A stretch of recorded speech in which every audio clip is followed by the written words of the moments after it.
السلام علیکم دوستو، شہر دلکشا سے حاضر ہے۔ موسم اچھا ہے، بہت خوبصورت دھوپ ہے، لیکن درجہ حرارت -10 ہے اور محسوس بھی -10 ہی ہو رہا ہے۔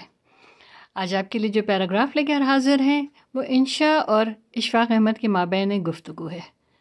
ہمیں تو بہت پسند ہے، امید ہے آپ کو بھی اچھی لگے گی۔ کوئی 2 مہینے بعد میں کراچی گیا تو انشا جی سے ملنے ان کے دفتر پہنچا۔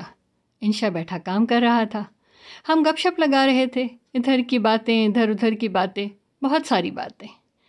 ایک لڑکی آئی، اس کی صحت بہت خراب تھی، اس کی آنکھوں میں یرقان اتنا نمایاں تھا جیسے کہ رنگ بھرا ہو پیلا۔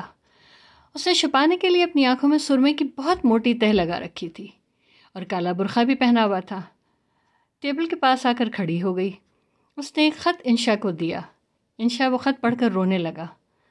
پڑھ کر اس نے لڑکی کی طرف دیکھا، پھر میز پر رکھا، پھر دراز کھولا اور کہنے لگا کہ بی بی میرے پاس یہ 300 روپے ہی ہیں، یہ تم لے لو، پھر بعد میں بات کریں گے۔ کہنے لگی بڑی مہربانی ہے آپ کی۔ جب وہ چلی گئی تو میں نے انشا سے پوچھا کہ یہ کون تھی؟ انشا نے کہا میں نہیں جانتا اسے۔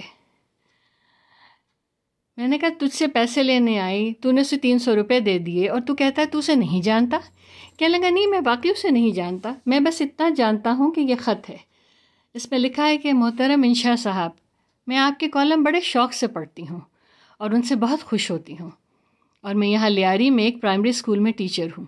میری تنخواہ 130 روپے مہینہ ہے۔ میں اور میرے بابا ایک کھولی میں رہتے ہیں جس کا کرایہ 160 روپے ہو گیا ہے اور ہم وہ ادا نہیں کر سکتے۔ آج وہ بندہ سامان اٹھا کر باہر پھینک رہا ہے۔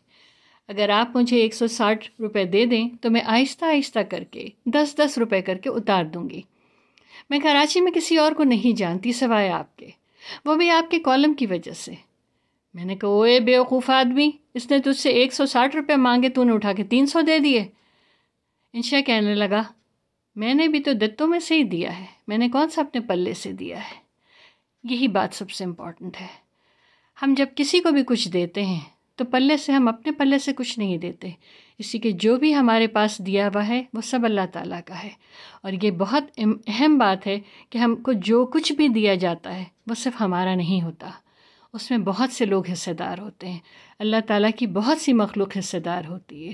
تو کوشش کیجئے کہ اب آپ کے پاس جو کچھ بھی ہے، وقت ہے، صحت ہے، دولت ہے، محبت ہے، آسانی ہے، فراوانی ہے، اس میں دوسروں کو حصہ دار بنائیے، اسی کے ہمارا کچھ بھی نہیں ہے۔